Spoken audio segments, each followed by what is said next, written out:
Welcome to the Dynamic Radiologist Podcast, where we feature leading experts in healthcare.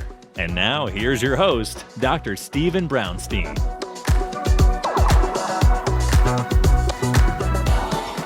Dr. Stephen Brownstein here, host of the Dynamic Radiology Podcast, where I feature top leaders in the health field and what they are doing to change the world. Past guests and organizations I've worked with include Rutgers, New Jersey Medical School, Newark Beth Israel Medical Center, National Pain Foundation, and many more. Today's sponsors, an episode brought to you by Dynamic Medical Imaging that I started over 16 years ago. We are the leading experts in personal injury imaging. So if you or a loved one know of someone who has been in a car accident, work-related injury, or had a slip and fall, give us a call. We have doctors all over New Jersey refer their patients to us. But what is really telling is these same doctors come to us for their own imaging need and send their family to us. I've been a board-certified diagnostic radiology for 40 years. I've seen almost anything under the sun. Go to www.dynamicmedicalimaging.com, and for questions, go to the Contact Us page. Our second sponsor is Spinal Kinetics, which I helped form over 10 years ago. We help medical providers of all specialties evaluate for the presence, location, and severity of spinal ligament injuries. If you do stress radiographs of any kind, then you can send them to our trained doctors who use our special technology. Spinal Kinetics developed a technology called CRMA, or Computerized Radiographic Mensuration Analysis, which is an advanced X-ray measurement technology to accurately measure the exact abnormal motion patterns that occur in a spinal ligament injury. If you have any questions, go to www.thespinalkinetics.com or email support@thespinalkinetics.com. Well, today we have a treat for you. We have one of my good friends, Howard Reese, who's a leader in telemedicine. Howard graduated from Stern School of Business with MBA, who's Vice President of Business Development for Teleradiology Specialists, which is a teleradiology company. He is President of Healthy Practices from 2013 to present, and he's currently CEO of TeleDentistry. And Howard, welcome. Pleasure to be here, Steve. Good to see you. Okay, so what is teledentistry? Teledentistry is a subspecialty telemedicine practice. We have a national network of dentists. We have dentists licensed in every state, and we are helping patients with dental emergencies.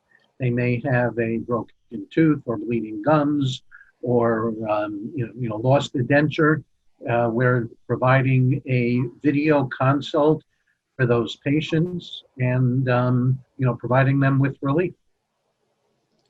And how do you recognize that there was a need in the market before there was really a need in the market? Well, I'm not the company founder. The company was founded by two dentists. I am not a dentist. Like you mentioned, I do have a long background in telemedicine and teleradiology. And I had actually met the teledentist several years ago at the American Telemedicine Association. And about 15 months ago, when they were looking for a new CEO, we had a match. And for 15 months, I've been trying to bring some of the lessons we've learned from teleradiology to teledentistry, and it's been a wild ride. And how has the pandemic impacted your company? It's changed everything. I'll back up just a little bit. What we do for a patient. We will remediate the problem. We will e-prescribe, get a prescription sent to a local pharmacy, and then we can get the patient scheduled with a dentist, usually within 24 to 48 hours, and that's with a local dentist. Primarily, the business was built to be a business-to-business service with the mission of being anywhere that a patient might present with a dental problem. So that could be in a hospital emergency room, could be in a nursing home, it could be in a urgent care center. And then we also added a capability to go directly to the consumer on our website. And just last January, developed the capability to provide our software for dentists so they could see their own patients. So that was all pre-pandemic. Then comes the Ides of March, literally March 15th, and everything changed. Our patient volume increased substantially. Dentists came flocking to our site for three reasons. One, they were home with nothing to do. They had closed their practices. They were interested in working with us so they could use teledentistry to see their own patients. And they wanted to work for us and help us support our patients. But the other, probably most significant thing for our company was that we were able to enter agreements with both Cigna and Anthem to make our service available literally to millions of their patients through their portals. So while the pandemic has been just a horrible event for our country in terms of our company, it's been pretty much the perfect storm in terms of really putting us on the map. And you mentioned there's an association with Procter Gamble now? Yes, we've just started working with Procter Gamble. And with Procter Gamble, we've just launched a pilot program aimed towards millennials. One of the things I've learned is how many people in this country don't have a relationship with a dentist. That's true for all demographic groups, but this program with Procter & Gamble is targeting millennials that don't have a regular dentist relationship, and they will be able to either enter into an email chat with a hygienist, or they will be able to, if they have a real dental problem or emergency, be connected to one of our teledentists. One of the objectives of the program with Procter & Gamble is to also be able to promote Procter & Gamble products. That sounds wonderful. Like you said, it was a perfect storm, unfortunately, through a lot of loss of life. But, teledentistry is kind of a niche in a much larger ocean of telemedicine. And, it's, so let's talk about, you have a crystal ball in front of you and also your experience. So it's not really, where do you think this is all going as far as, telemedicine? We both are in the teleradiology field before. I still am. And, now you're in the teledentistry, which is, you still use radiography to identify problems. So it really wasn't a big stretch. You didn't have to cross the whole ocean, just, jump on one lily pad to get there. But how do you see, we both have a mutual friend, Dr. Hughes at USA Rad and Second Opinion, and his business is booming and opportunities are arising as far as other companies want to use the platform that Mike has as far as the teleradiology and the company that you work with the urgent care centers. So I feel like I'm a dinosaur out there, but really not. But so how do you think this is? I wouldn't say shakeout, but what direction are we heading? Well, your question was loaded, and I'll try to pick at some of the pieces. First, let's talk a little bit about teleradiology and telemedicine. And there are plenty of similarities. One very important difference is the fact that, telemedicine, the way we're doing it, is a synchronous conversation between a dental professional and a patient. Teleradiology is asynchronous. Even though the radiologist may be responding, within minutes to the exam that they're sent, it's not a real-time conversation. Both are very legitimate components of telemedicine, but that's probably the most significant difference. Now, one place where there is overlap, like you said, is in this area of second opinions. We see that as a great opportunity for the teledentists, where we can provide a dental second opinion from a subspecialist for a patient who's been given a prognosis that could be very extensive or expensive. If you're told you need dental implants and you're going to have a bill of thousands and thousands of dollars, you may want to consult with a independent third party. And that's where we do require a patient to be able to send us their imaging exams. We'll have that reviewed by a subspecialist. So that's one place where there is an overlap. In terms of a crystal ball where all of this is going, my crystal ball may or may not be any shinier than other crystal balls, but I'm going to take a stab at this that I'm seeing in the market.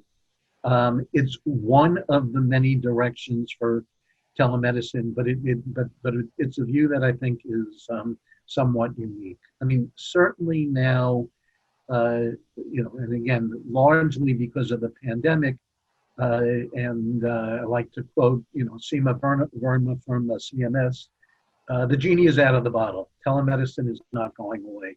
And many people are now comfortable using telemedicine, both physicians and patients, and the numbers have increased dramatically. Maybe from some of the surveys saying 10% of the population had used telemedicine before the pandemic, and now we're seeing numbers like 60 or 70%. So telemedicine is not going away. On the business side, there's been tremendous investments in telemedicine. Two of the very significant developments, there's two large telemedicine companies out of the well over 200 telemedicine companies. Teladoc did a transaction with Livongo in the billions of dollars. Livongo is in the business of remote patient monitoring. So to be able to include remote patient monitoring as part of a telemedicine consult is a significant direction.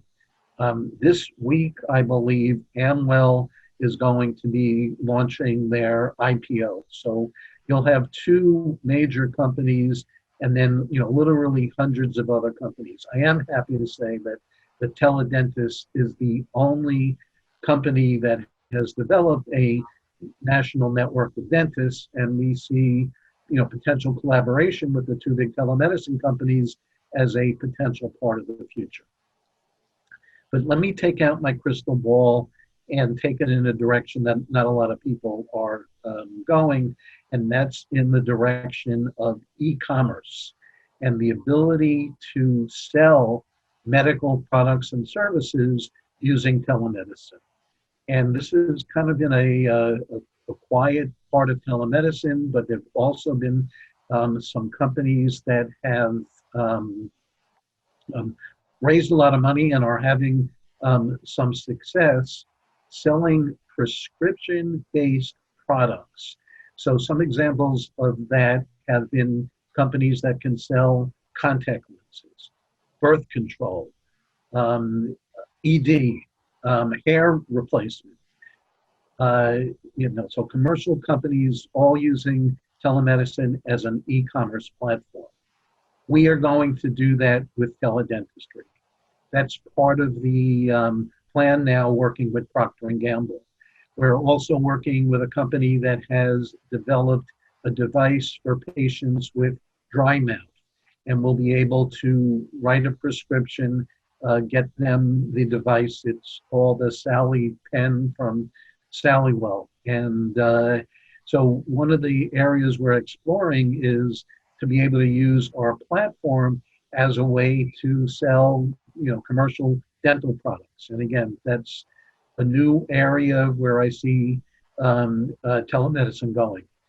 If you allow me to take out my crystal ball, the other places that I'm excited about, again, one place where our worlds combine is the use of artificial intelligence, and certainly radiology has making a lot of strides. Teledentistry is looking at, where artificial intelligence can combine with telemedicine. And when you look at, over 60% of the large academic medical centers are using telemedicine, and I believe part of the direction there is to really use it as a tool as they start looking at population health. Combining the telemedicine with remote patient monitoring and combining it with information that's available through the electronic health record, to make some real decisions about, population health. So, the future is endless. Telemedicine becomes a component, not necessarily the lead factor, but it's going to be part of the healthcare solution going forward. I couldn't agree with you more. And I think CMS just approved reimbursement for the first AI, and I guess that's just the domino effect that's going to occur. And it's just amazing the technology out there. I was talking to one of my friends about just subtraction technique with, I had a vital image years ago where you could subtract bone, but we were talking about, like in the lung where you have lung cancer and mets, sometimes they can hang on the bone. So if you subtract the bone, the cancer can go away. But now there's software that leaves that cancer behind, and now they're doing it with with CT, with vascular structures, subtracting the vascular structures, which again, cancer could stay on top, adherent to. So it's just radiology and just medicine today is probably the most exciting it's been since Louis Pasteur and some of the other pioneers, Lister with washing your hands in between doing deliveries, and we've come a long way. And the pandemic was never a good thing, but there's some things. It's like a scorched earth. Sooner or later, a couple of sprouts of grass comes out, and trees start growing again. And thank God we're both here to help promote and expand the influence we have on helping patients that are in pain. And that's another thing we have in common.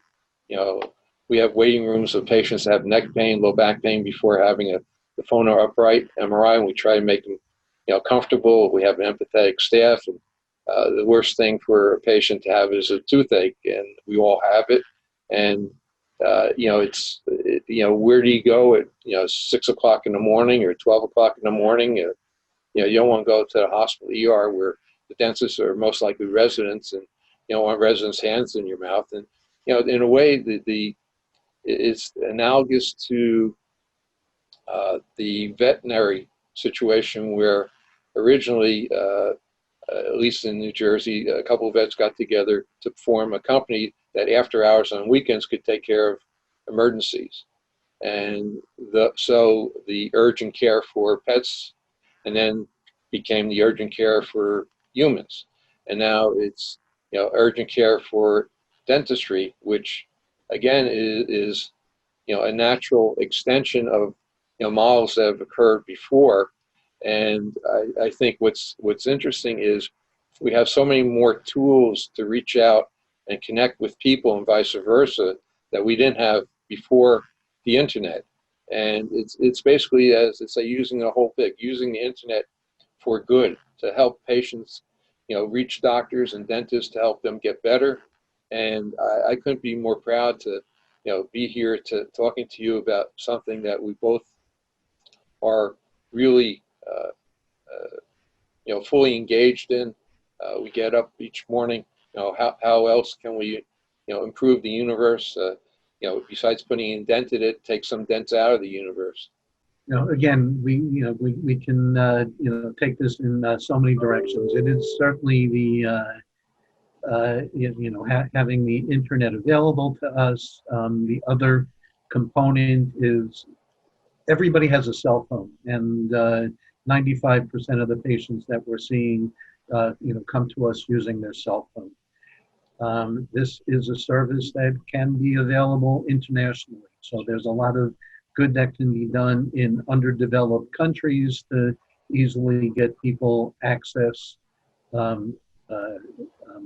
to care. And even in the, less developed areas of the United States, I mean, telemedicine really it started off as a tool for rural communities where just, mobility is a problem, or transportation, or somebody needing to travel hours to get to see a medical professional.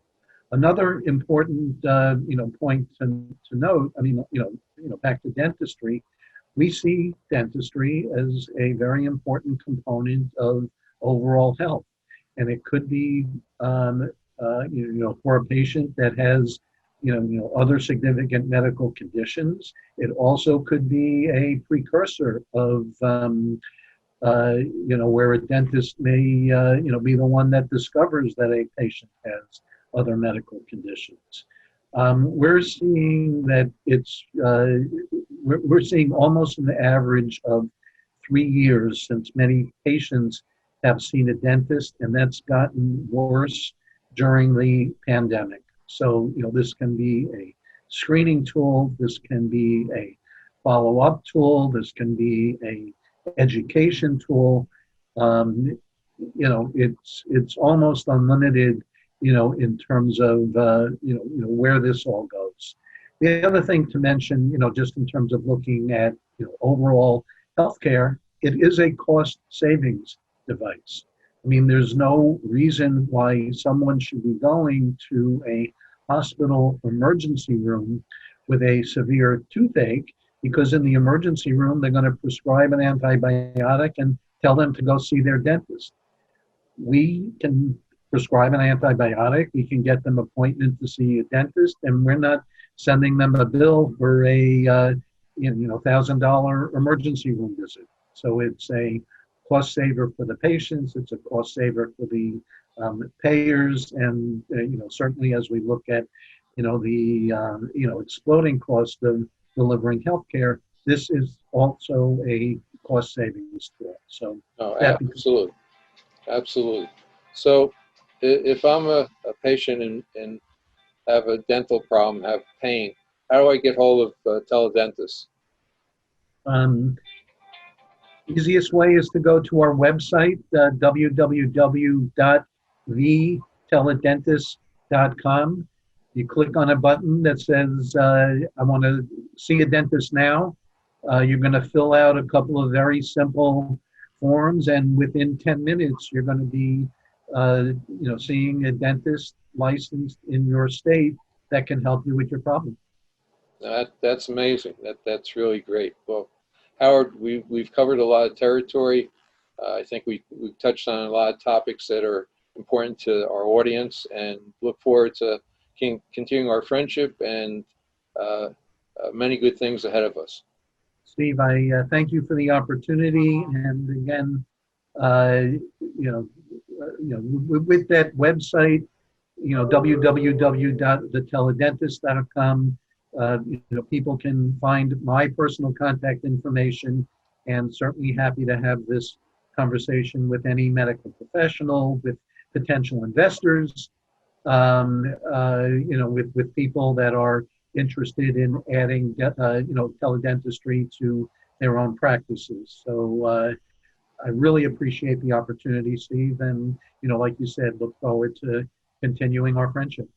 It's been my pleasure. Thanks, Howard. Have a great day. Be safe and be well. You too. Thank you.